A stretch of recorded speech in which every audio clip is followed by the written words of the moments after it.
Neurociencia, descifrando los secretos del cerebro y la mente. Bienvenidas y bienvenidos a un nuevo capítulo de La Salud de Chile Podcast. En esta oportunidad les invito a un pequeño pero fascinante viaje por el mundo de la neurociencia.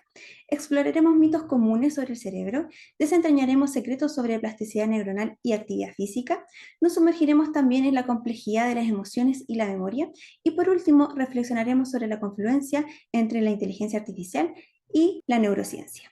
Para profundizar en esta temática relacionada a la neurociencia, me encuentro con el profesor Pedro Maldonado Arbogast, quien es biólogo y magíster en Ciencias Biológicas de la Universidad de Chile, doctor en Fisiología de la Universidad de Pensilvania y profesor titular del Departamento de Neurociencias de la Facultad de Medicina de la Universidad de Chile. Muchas gracias, profesor Maldonado, por hoy estar con nosotros y nosotras para esta temática tan interesante. Muchas gracias, Bárbara. Feliz de estar con todos ustedes. Bien, vamos a comenzar descifrando algunos mitos que son de conocimiento bastante popular. El mito número 1 dice, usamos el 10% de nuestro cerebro. Sí, este es uno de los mitos bastante populares. Quizás proviene del hecho de que uno ve mucho potencial de uso de nuestro cerebro en distintas personas, pero cuando uno examina la actividad eléctrica y química de nuestro cerebro, observa que todo nuestro cerebro está involucrado cuando hacemos distintas cosas. No hay parte de nuestro cerebro que no tengan actividad.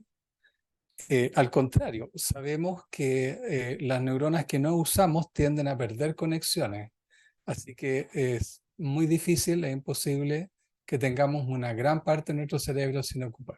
Así que usamos el 100%. El siguiente mito tiene relación justo con lo que dijo antes. Las neuronas que no se usan se mueren. No necesariamente se mueren, pero se reduce la cantidad de conexiones que hacen con otras neuronas.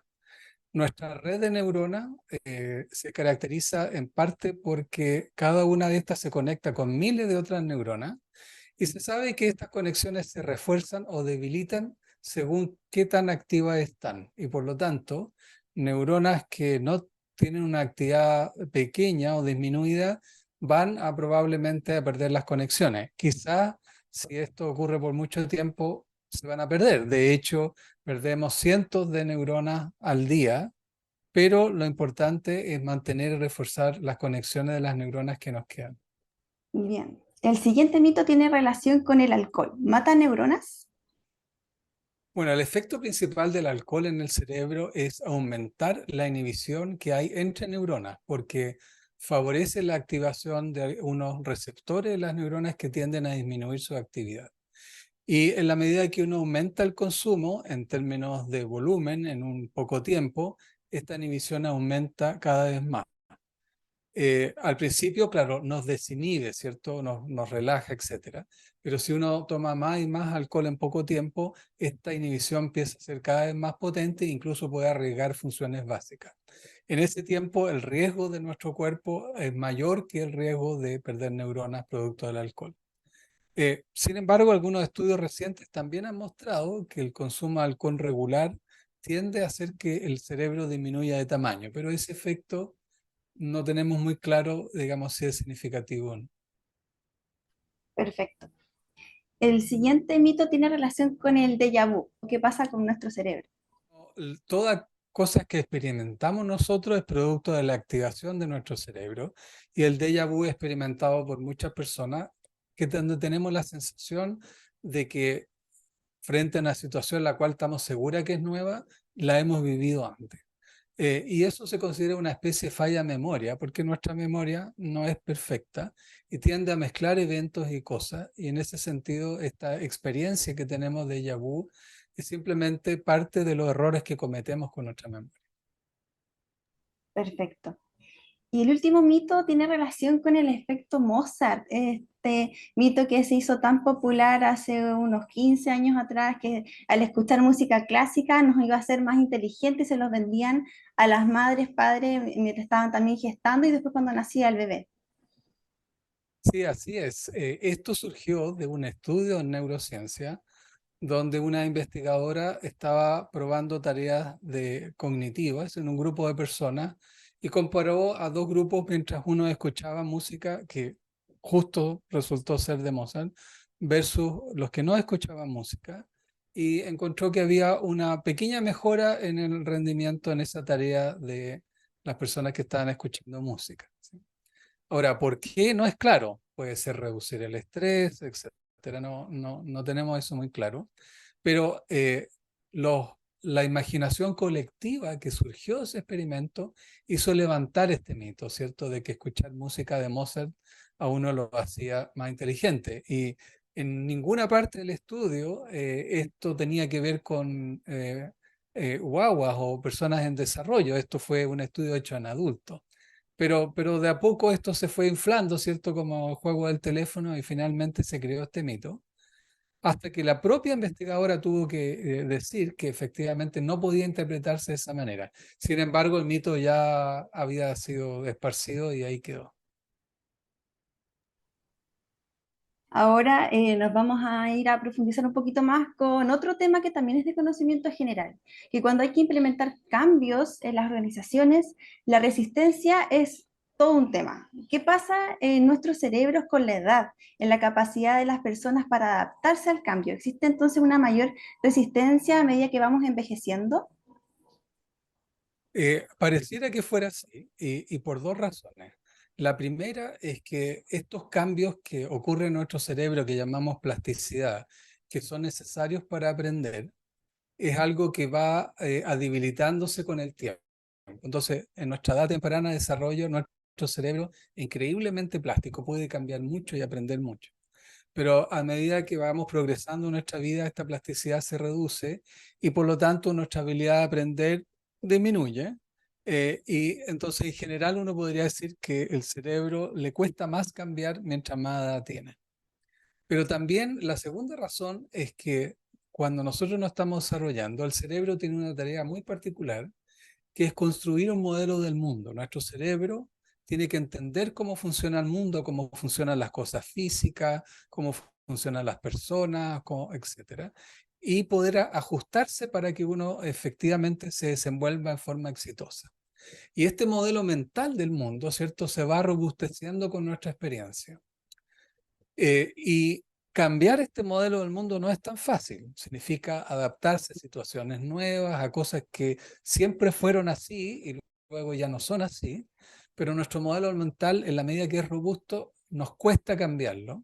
Y efectivamente entonces hay una resistencia al cambio de cómo consideramos las cosas que pasan, etcétera. Y uno ve, ¿cierto?, que la persona más joven tiene más facilidad para ir adaptándose a cosas nuevas. Y como ocurren los cambios en nuestras sociedades, que las personas más de edad, que su modelo mental le ha funcionado toda la vida y por lo tanto, ¿por qué cambiarlo?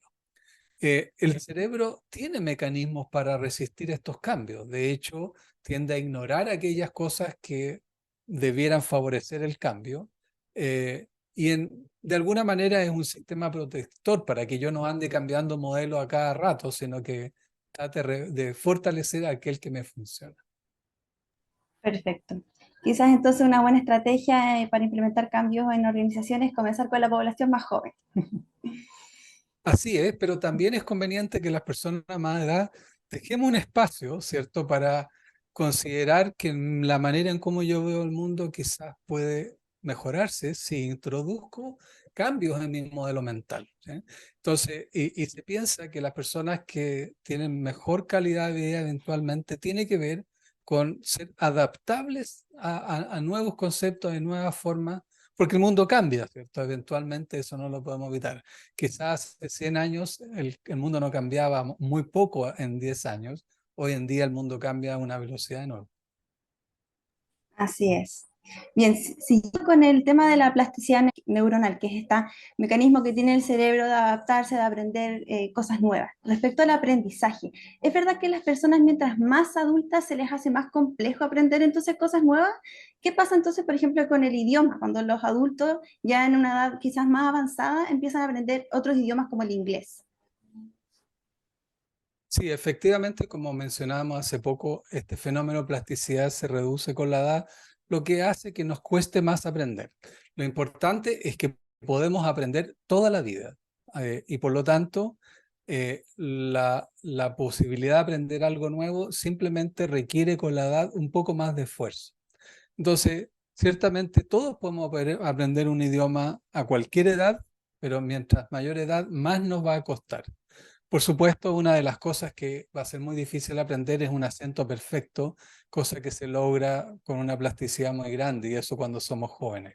Pero de que podemos hablar otro idioma, podemos aprender en cualquier momento de nuestra vida. Nos va a costar más mientras más viejo, pero lo podemos hacer.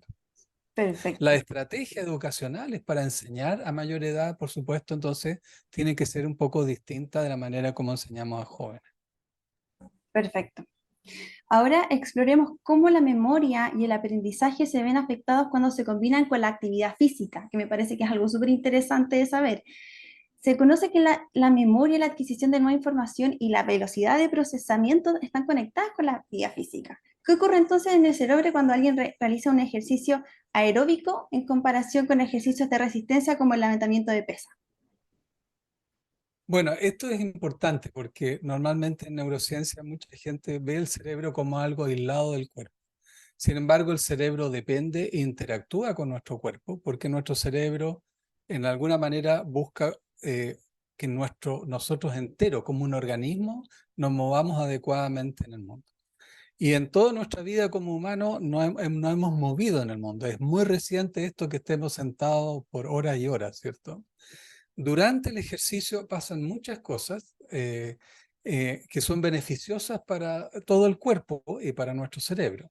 Entre otras cosas, hacer ejercicio también libera endorfinas, ¿cierto? Aumenta neurotransmisores que nos producen un cierto bienestar, etc. Entonces hay muchos beneficios del ejercicio. Pero en particular, se cree que el ejercicio genera o mejora la memoria por dos mecanismos que no están completamente dilucidados. Por un lado, se cree que el propio músculo libera químicos que van hacia el cerebro y fomentan la plasticidad para que uno aprenda mejor.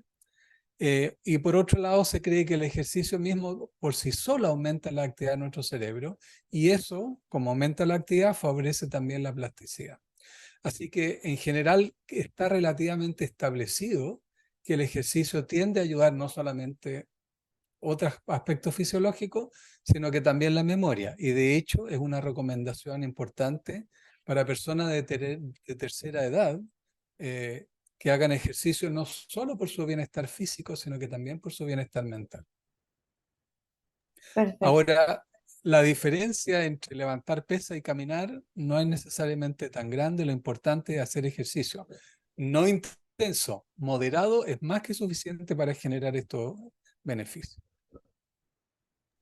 Perfecto. O sea, si lo combinamos con lo anterior, en personas que son más adultas, si quieren aprender algo nuevo, la combinación con el ejercicio va a favorecer esa plasticidad de la cual estábamos conversando antes.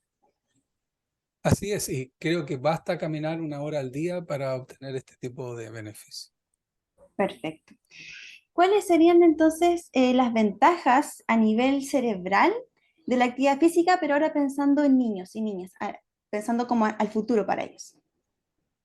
Sí, hay dos cosas importantes sobre la actividad física. Uno es que el cerebro y con su cuerpo aprende a moverse bien en el mundo, aprende a ver, a escuchar a través de interacciones donde uno percibe y se mueve. Es decir, el cerebro se conecta con el mundo a través de acciones físicas. Y por lo tanto, moverse es algo importante y natural para todo tipo de aprendizaje. Por supuesto, se piensa que los beneficios de los que hablamos recién también van a estar presentes en niños y por lo tanto ellos también se van a beneficiar de esto. Y de hecho esto tiene también que ver con un proceso de desarrollo, están en un proceso de desarrollo, ¿cierto? Donde efectivamente el ejercicio es clave para una adecuada fisiología general y no solo del cerebro. Perfecto. Bien, ahora me gustaría que pasáramos a otro tema, cerrando ya el día de la actividad física, y nos metamos al tema de las emociones y el cerebro. Explorar la complejidad de las emociones y su papel fundamental en la experiencia humana. Por ejemplo, en Inside Out, intensamente, a propósito de niños y familia, podríamos considerar que en el panel de control de emociones, ¿verdad? Que en la película existe un panel de control de emociones que ahí estaba alegría, tristeza y presionaban y ahí la persona estaba feliz o triste y las otras emociones. Entonces, este panel de emociones sería como el símil de nuestro sistema límbico en la vida real. Bueno, primero hay que decir que yo no soy particularmente fanático de esa película porque me parece que simplifica de una manera equivocada las cosas que están pasando en el cerebro. En general, las emociones no es un sistema que las opera, no es un panel de control, hay muchas estructuras involucradas, algunas claves como el sistema límbico, pero no las únicas. Y también la película da la idea de que estas emociones son discretas, es decir, esta o esta o esta otra, como personas separadas en la película, ¿cierto? Cuando nuestras emociones en un cierto continuo. Las emociones son respuestas fisiológicas relevantes cuando nuestro cerebro detecta que hay alguna acción importante a tomar. Las emociones son intensas, generan una prioridad de actividad en nuestro cerebro porque hay algo que hay que resolver, ¿cierto? Cuando tenemos miedo hay que resolver por qué tenemos miedo, ¿cierto? Porque nos salió a ladrar un perro, porque estamos en un callejón oscuro. La emoción nos pone en un modo fisiológico de tener que hacer algo ahí. Y así con el resto de las emociones. Cuando estas emociones se reducen de intensidad, hablamos más bien de sentimientos, estados de ánimo, ¿cierto? Pero las emociones ponen en sobreactividad al cerebro y no debieran durar demasiado, ¿cierto? Es como poner el motor de un auto a altas revoluciones, donde le podemos sacar alta potencia, pero si lo tenemos mucho rato así, obviamente se va a desgastar el motor. Y algo parecido pasa en el cerebro. Cuando uno mantiene emociones intensas por periodos largos, se produce un desgaste. Y esto es lo que llamamos estrés, por ejemplo. El estrés, este estado de ansiedad permanente, donde estamos como una especie de miedo continuo, etcétera. Entonces las emociones son buenas respuestas fisiológicas, pero poco tiempo. Y la otra cosa es que esto requiere mucha estructura del cerebro y por lo tanto no son cajitas, digamos, o personas con colores como lo presenta la película. Perfecto. Bueno, otro hecho interesante que también podemos rescatar y aprender a raíz de lo que se presenta en la película es que los recuerdos se van guardando en pequeñas bolitas que están asociadas a una emoción y se van guardando ciertos recuerdos a diario, lo que entonces llamaríamos la memoria a corto plazo. Y en aquellos instantes importantes se consolidan pensando en una memoria a largo plazo. ¿Qué factores entonces determinan cuáles son los recuerdos que perduran en nuestra memoria a largo plazo y cuáles son los que se van como a la basura de la memoria? Bueno, esa es otra de las cosas que no me parecía que reflejaba muy bien en la película, porque existe el mito de que una memoria es guardar algo en un cajón, ¿cierto? Como ocurre en un archivo, en un computador, en un lugar físico, ¿ya? En el cerebro las memorias no son guardadas en un lugar, sino que son guardadas como representaciones de actividad global en el sistema nervioso.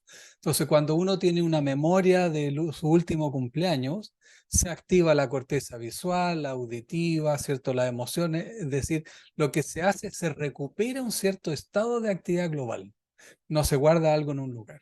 Y eso explica varias cosas, ¿cierto? Explica por qué no nos podemos acordar de todo, por qué una memoria relaciona cosas de distinta naturaleza, etcétera.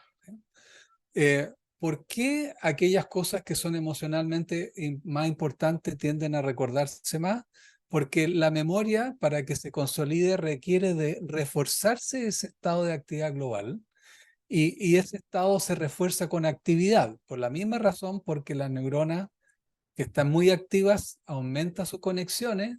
Si el cerebro está muy activo durante un evento en particular, la probabilidad de que eso quede en memoria es mayor. Por eso que probablemente nos acordamos que hicimos nuestro último cumpleaños, porque había una emoción asociada, ¿cierto? Pero el día anterior a nuestro cumpleaños probablemente totalmente en blanco, ¿cierto? O un viaje, o nuestro matrimonio, eventos, o traumas, ¿cierto? Los traumas generan entonces una enorme cantidad de actividad que consolida fuertemente una memoria que es difícil olvidar. Pero como está repartido en varios lugares, es difícil hacerla desaparecer de alguna manera. Perfecto, queda mucho más claro entonces cómo se dibuja este gran mono del cerebro. Y ahora, dando un poco más como de cierre y reflexión final, hay un tema que viene y que está ya en boga y en vanguardia, que es la inteligencia artificial.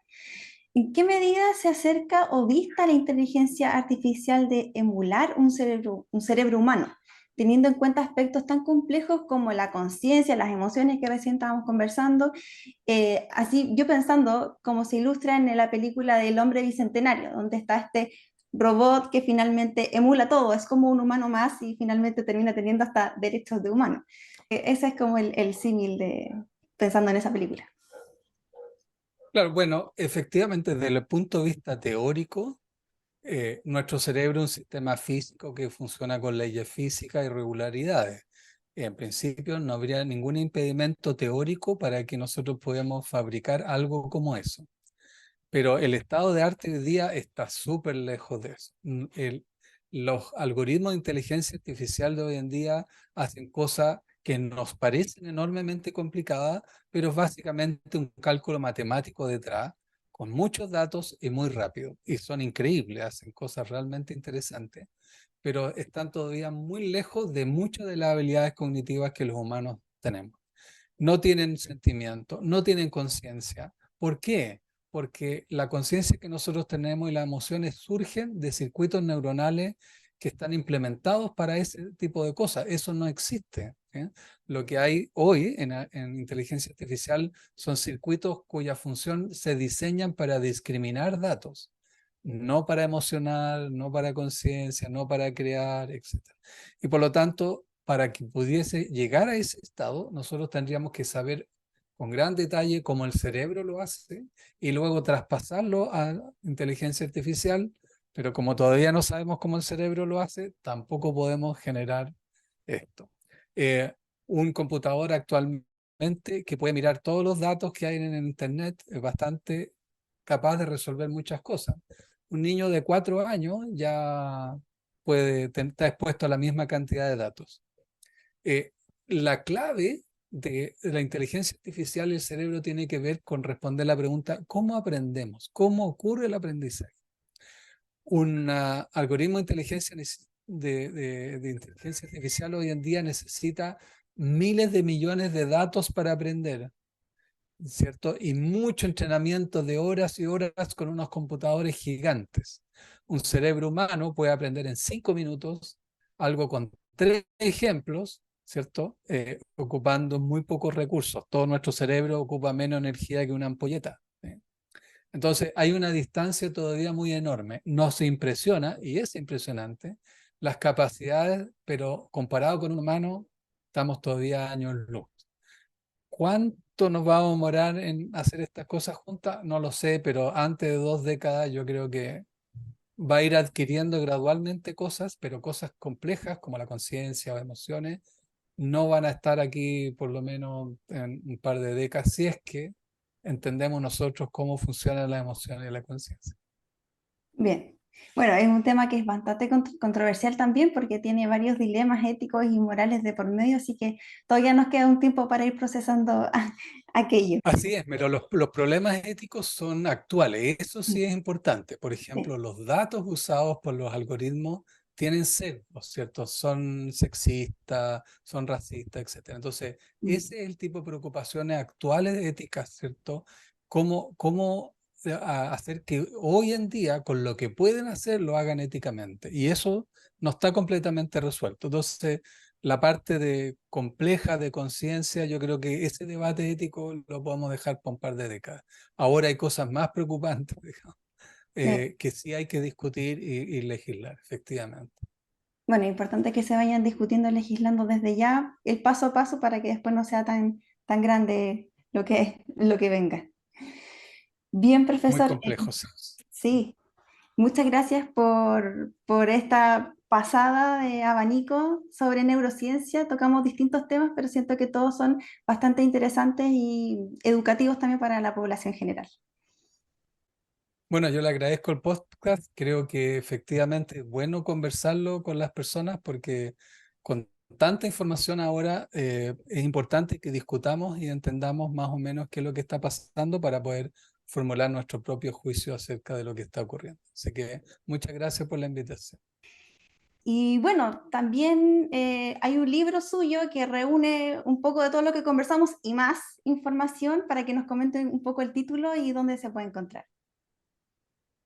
Bueno, muchas gracias. Sí, para aquellos que están interesados en conocer un poco más, pueden buscar el libro ¿Por qué tenemos el cerebro en la cabeza?, donde hay preguntas y respuestas sobre el cerebro, el sistema más complejo del universo. Así que lo pueden encontrar en varias librerías. Así que gracias por la mención.